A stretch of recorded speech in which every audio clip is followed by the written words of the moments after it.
여성의 신비 윤이형. 경력 단절 8년, 2년은 잘 되지 않는 임신을 준비하느라 6년은 아이들을 키우느라 집에 있었다. 그 과정에서 머리뼈에서 치아, 발끝에서 머리카락 끝, 마음속 기대와 갈망과 기쁨이었던 것들의 끝까지 지혜를 이루는 성부는 완전히 변했다. 모교 선배에게 기적적으로 연락이 와서 소개받은 재단 면접까지 보고 온 날이었다. 지혜는 축하주를 들고 싶었는데 남편의 입에서는 한숨과 함께 이기적이라는 말이 튀어나왔다. 어떻게 네 생각만 하니 7시 퇴근이고 밤에 행사도 자주 있으면 그마 은하는 몇 시까지 어린이집에 두게. 사주나 타로를 보러 가든 심리 검사를 받든 사람들은 같은 말을 하며 눈을 동그랗게 뜨고 지혜를 보았다. 남자 때문에 꿈이 꺾이는 걸 도저히 못 견디는 성격이네요. 그걸 견디다간 엄청난 일이 생기겠고, 그럴 때마다 지혜는 반문하고 싶었다. 저 지금 너무 잘 견디고 있는데 그러면 안 되는 건가요? 자신 안에 그런 부비 트랩이 묻혀 있을 줄은 몰랐다. 2번이나 복직 기회를 포기하고 남편에게 모든 걸 양보하는 동안 매설되고 정비되고 업그레이드된 거대 살상 무기였다. 이기적이라는 단어를 듣는 순간 마지막 이성이 퍽 소리를 내며 날아갔다. 그래? 그럼 이기적인 김에 끝까지 가지 뭐. 쌍둥이 키워. 네 월급에 맞춰 1년에 한 번씩 옷 사고 2년에 한 번씩 미용실 가.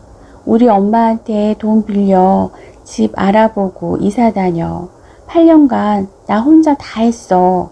이제 그만하고 싶네. 일을 다시 하기 위해 자살극까지 벌여야 하다니 지혜는 어이가 없었다. 하지만 아직 6살인 쌍둥이 문제는 해결할 방법이 없었다. 결국 예전부터 종종 구원의 천사 역할을 했던 친정 부모님께 맡기고 복직하게 되었다. 연로한 2분으로 부족해 근처에 사시는 이모의 도움까지 얻어야 했다. 정말 이렇게까지 해야겠니? 네 능력에 이렇게까지 할 가치가 있어? 그건 남편이나 다른 누구의 말이 아니라 주말에 보러 갔다가 헤어질 때면 서럽게 우는 아이들의 얼굴을 볼 때마다 칼끝처럼 속을 후벼 파는 지혜 자신의 질문이었다. 막상 다시 시작한 직장 생활은 예전 같지 않았다. 노인 복지에 관련된 일을 하는 줄 알았던 재단은 알고 보니 어느 종교 단체의 회계를 담당하는 곳이었다.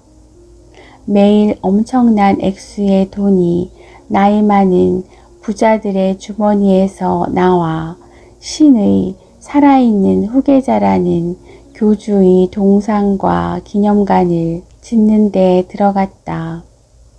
지혜는 주로 엑셀에 숫자들을 적어 넣거나 홍보 예산을 짰고 가끔 신도들의 정기 모임을 기획하는 일도 했다.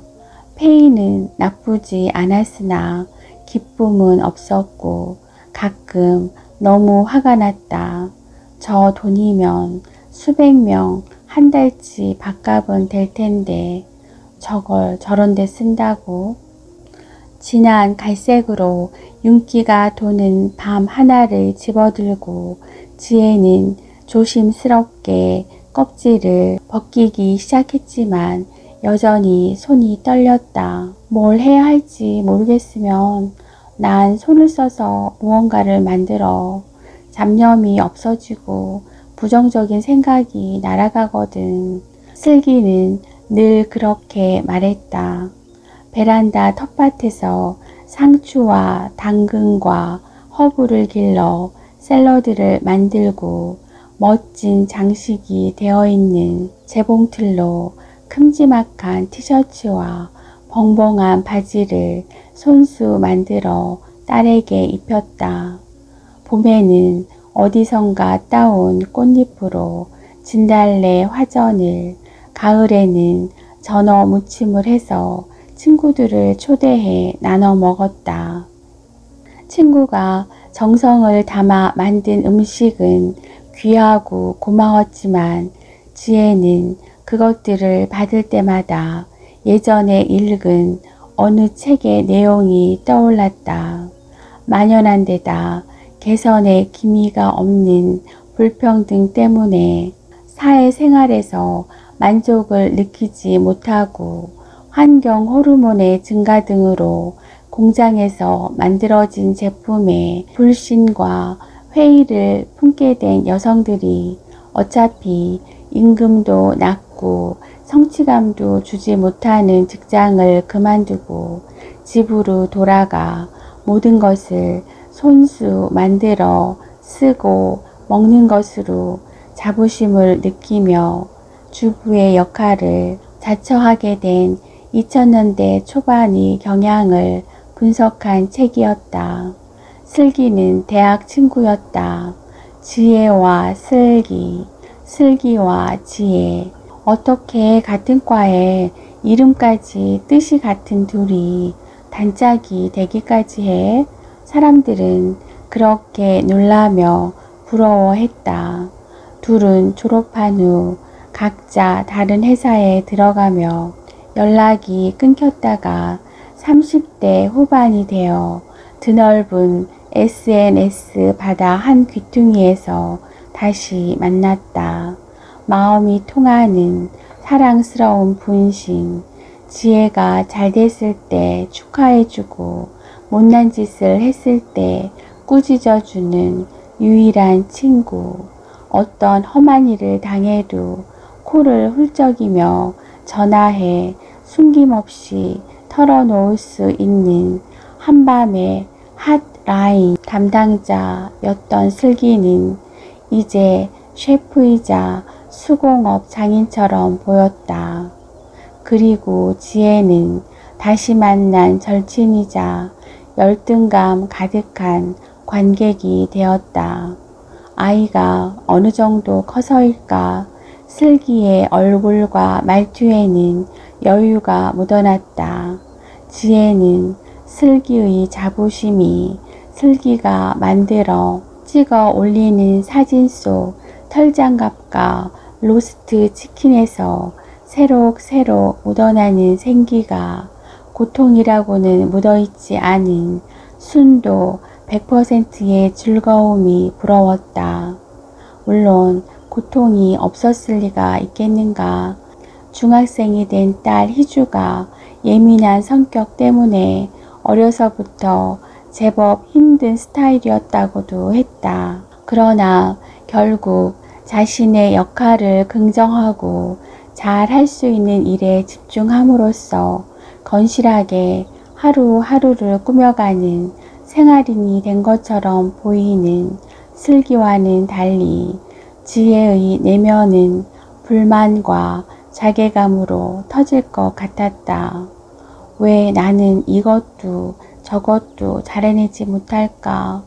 이렇게 쪼개질 것처럼 피로하고 아이까지 미친 척 떼놓았으면 보람이라도 좀 있든지 즐겁든지 해야 하는 거 아니야? 가까운 사람들과 있을 때면 지혜는 목소리가 커지는 분위기 메이커였다. 하지만 늦은 밤 방에 혼자 있을 때에는 자신이 자격 없는 엄마이자 회사에 있어도 없어도 크게 상관없는 나이 든 직원, 형편없는 아내, 무엇보다 자기 자신을 맹렬히 혐오하는 사람처럼 느껴졌다. 간신히 겉껍질을 벗겨내고 실처럼 생긴 심까지 제거하는 동안 손가락 하나에 칼이 스쳐 피가 났고 팔이 떨어질 듯 저렸다. 지혜는 베이킹 소다를 푼 물에 밤을 담가놓고 침대로 가 까무러치듯 쓰러졌다. 저거 진짜 천상의 맛이야. 보니밤. 만들기 정말 힘든데 딱 들인 만큼의 맛이 난다. 만든 자신을 사랑하게 돼. 극장에서 리들 포레스트를 보고 있을 때였다. 주인공 김태리가 밤을 손질하는 장면을 보던 슬기가 옆자리에서 논평하듯 길게 속삭였다. 그렇구나. 지혜는 고개를 끄덕였다. 이마에 땀이 배어나기 시작했다. 워낙 존경하는 인순례 감독의 영화라 아무런 사전 정보 없이 보러 왔다. 영화 자체는 나쁘지 않았다. 배우들의 연기도 흠잡을 데가 없었다. 바쁘게 일하며 제대로 된 식사를 하지 못하는 청년들의 허기를 위로해 주려는 것처럼 처음부터 끝까지 손으로 정성 들여 음식을 만들어 나눠 먹는 장면으로 채워진 그 영화에 무슨 죄가 있겠는가. 하지만 지혜는 요리라면 치가 떨렸다. 정말로 속이 부대끼고 식은땀이 났다. 퇴근하고 돌아오면 집에 있는 가스레인지나 냄비는 물론이고 밥그릇, 국그릇을 보기만 해도 식물이 올라와 저녁은 언제나 밖에서 먹거나 시켜 먹었다. 뒤늦게 반성한 남편이 요리를 해서 가져오기도 했지만 지혜는 프라이팬에서 무언가가 볶이거나 구워지는 소리와 냄새를 참을 수가 없었다.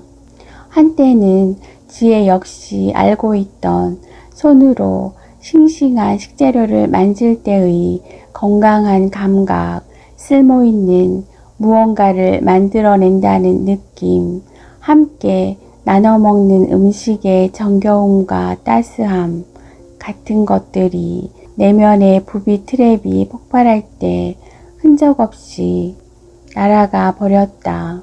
지혜는 누가 요리하는 걸 보는 게 싫었다. 빨래를 하는 것도, 아이를 돌보고 살림을 꾸리는 것도, 그러면서 즐거운 표정을 짓는 것도 모두 견딜 수가 없었다. 수년간 일방적으로 혼자서 해야 했던, 그리고 이제는 지혜의 무능함을 사사건건 일깨우는 손으로 하는 그 수많은 일들. 그런 걸 하면서 잊어? 뭘 잊어? 모든 게 결국 내가 한 선택이고 비난할 사람은 나밖에 없다는 사실을. 개인적 불행 때문에 신뢰를 범하고 싶지 않아 울렁거리는 속을 참다가 영화관을 나오는 길에 눈앞이 깜깜해졌다. 지혜는 다리에 힘이 풀려 주저앉았다. 집에서 종종 그랬듯 숨이 가빠지고 보이지 않는 물속으로 혼자 가라앉는 느낌이 온 몸을 감쌌다. 왜 그래? 놀란 얼굴로 묻는 슬기에게 지혜는 숨을 몰아쉬다 결국 한마디 하고 말았다. 너는 저런 게 즐겁니? 뭐가 그렇게 즐겁니? 밤이 끓는 냄비에서 짙은 젓갈색 거품이 뭉게뭉게 솟아올랐다. 거품을 걷어내도 이물질이 계속 올라왔다. 슬기에게 들었으나 어느 결엔가 잊어버린 수많은 이야기가 뒤늦게 떠올랐다. 처음이자 마지막으로 다닌 직장에서 슬기가 상사로부터 오랫동안 스토킹에 가까운 플러팅을 당했다는 것, 참다 못해 그만두고 엄마가 된 뒤에는 다시 일할 엄두가 나지 않았다는 것, 그래도 안간힘을 써서 겨우 출근할 자리를 찾았지만 이번에는 시간과 페이가 맞는 베이비시터를 찾을 수 없었고 20명 면접을 본 끝에 겨우 찾아낸 마지막 시터가 슬기네 집 고양이를 보고 욕을 하며 펄쩍 뛰는 바람에 일자리를 포기할 수밖에 없었다는 것.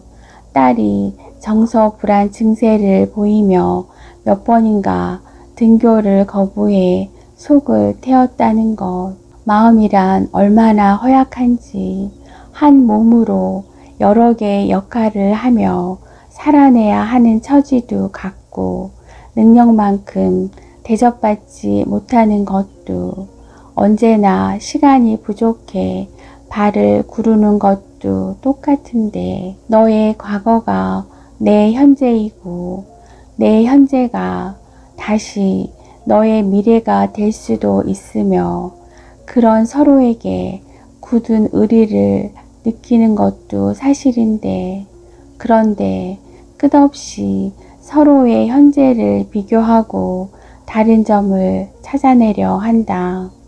너의 행복을 나의 불행으로 너무도 쉽게 취한해 버린다. 지혜는 슬기에게서 부정하고 싶은 자신의 과거만을 보느라 지금 빛나는 그의 모습을 보지 못한 자신이 끔찍했다. 나는 그냥 저걸 한 알 먹으면 모든 걸 잠깐 잊을 수 있는 맛이 난다는 걸, 그런 게 있다는 걸 너한테 알려주고 싶었어. 그래, 내가 집안일에 미친 것 같아서 너는 한심했구나. 네네. 슬기의 말이 잊히지 않았다. 그런 게 아니야. 말하고 싶었지만 나오지 않았다. 그 다음 날 지혜는 모든 SNS 계정을 닫았다. 미움이 아니라 부끄러움 때문이었다. 그렇게 몇 달이 가고 한 해가 가고 다시 가을이 왔다. 지혜는 정신과 치료를 받기 시작했고 일을 그만두는 대신 회사를 옮기기로 마음먹었으며 남편과도 다시 조금씩 대화를 나누게 되었다. 출퇴근을 하면서 꼬박 사흘 설탕과 와인을 넣고 세 차례 조린 끝에 보니밤이 완성되었다. 다 만들고 보니 영화에서 하는 딴판으로 속껍질이 여기저기 부서졌고 너무 끓여서 탄데도 군데군데 눈에 띄었지만 이상하게도 생각만큼 어렵지는 않았다. 더 이상은 토할 것 같지도 않았고 땀이 나지도 않았다. 하지만 두 번은 못하겠어. 처음이자 마지막이야 이건. 지혜는 생각했다. 그마 은하는 조만간 다시 데려와 키워야겠지만 앞으로도 살림과 요리는 하고 싶지 않았다. 그냥 그 영역은 지혜의 삶에서 떨어져 나가버렸다. 그러니까 이건 미련. 슬픔도 아쉬움도 다 날아가고 남은 그냥 미련. 서로의 차이보다 소중했던 공통점을 위해 꼭 한 번은 노력이라는 것을 해보고 싶다는 억지스러운 자기 증명, 그 이상도 이하도 아닌. 유리병 가득 밤을 눌러 담았다. 잘 지내냐고 묻고 싶었고 잘 지내기를 바랐다. 마지막으로 슬기를 만나 사과를 하고 마음을 털어놓은 날을 지혜는 여전히 기억했다. 슬기는 조용한 얼굴로 말했다. 괜찮아. 이해했어, 지혜야. 그건 네 잘못이 아니야. 뭐든 무리해서 극복하려고 하지는 말았으면 좋겠다. 그런데 우리 당분간 조금 거리를 두고 지내는 게 어떨까? 그냥 앞으로도 사사건건 부딪히고 정말로 하고 싶은 말은 서로 못할 것 같아서. 슬기는 말을 이었다. 사실은 자신 역시 지혜가 부러웠다고. 나의 무엇이? 네가 사무실에서 하는 회의, 혼자 먹는 저녁, 그냥 그런 거. 너의 깊은 생각, 네가 쓰는 문장들, 네가 읽는 책, 가끔은 너의 외로움까지도. 네가 가졌고 별로 좋아하지 않지만 내겐 없는 것들이. 내가 불안 증세 때문에 요리를 계속하는 건 아니? 아니, 몰랐어. 나도 너랑 같았는데 너랑은 반대 방향으로 갔어, 지혜야. 옛날에 독박 육아하면서 공황 증세가 심했었는데 요리를 하면서 조금씩 회복됐거든. 그래서 손으로 뭐 만드는데 좀 병적으로 집착하게 됐어. 뭐 그런 거야. 남들한테 자랑하지만 사실은 안간힘이고 발버둥인 거. 그래서 지적당하며 미치는 거. 슬기는 웃었다. 너를 좋아하는 만큼 자꾸만 골똘히 들여다보게 되고 우리의 다름에 대해 계속 생각하게 되더라. 참 바보 같긴 한데 나는 이제 이런 나를 바꿀 수가 없고 그러면 계속 너를 건드리게 될 것 같아. 가끔은 그런 생각도 했다. 은근슬쩍 너를 화나게 하고 싶다고 말이야. 너보다 행복하다고 나를 과시하고 싶었어. 그런 나를 못 견디겠더라. 내가 조금 더 건강해지고 덜 못나지면 연락할게. 그때 꼭 다시 만나자. 미안해. 더 할 말은 많지 않았다. 그래서 그들은 그러기로 했다. 세상에 불공평함에서 시작된 성난 마음을 딛고 언제가 되든 각자의 방식으로 자신을 서로를 조금 더 좋아하는 법을 배우기를 바라며 온갖 불순물과 이물질이 날아가고 맑게 남은 진실의 모양새는 그랬다. 지혜는 이제 그것을 똑바로 볼 수 있었다. 어떤 상처는 아무는데 한참이 걸리고 자신은 그렇게 빨리 성장할 수 없으며 어떤 방향으로든 억지로 성장하고 싶지 않다는 사실 또한. 그래도 보니밤 한 병은 만들었다. 불가능해 보였지만 할 수 있었다.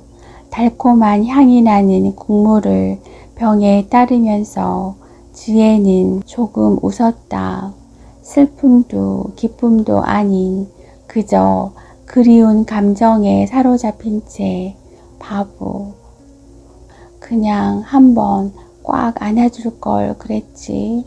그러고는 병 뚜껑을 닫으려다 그제야 생각이 나 맨 위쪽에 담긴 밤 한 알을 입에 넣어 보았다.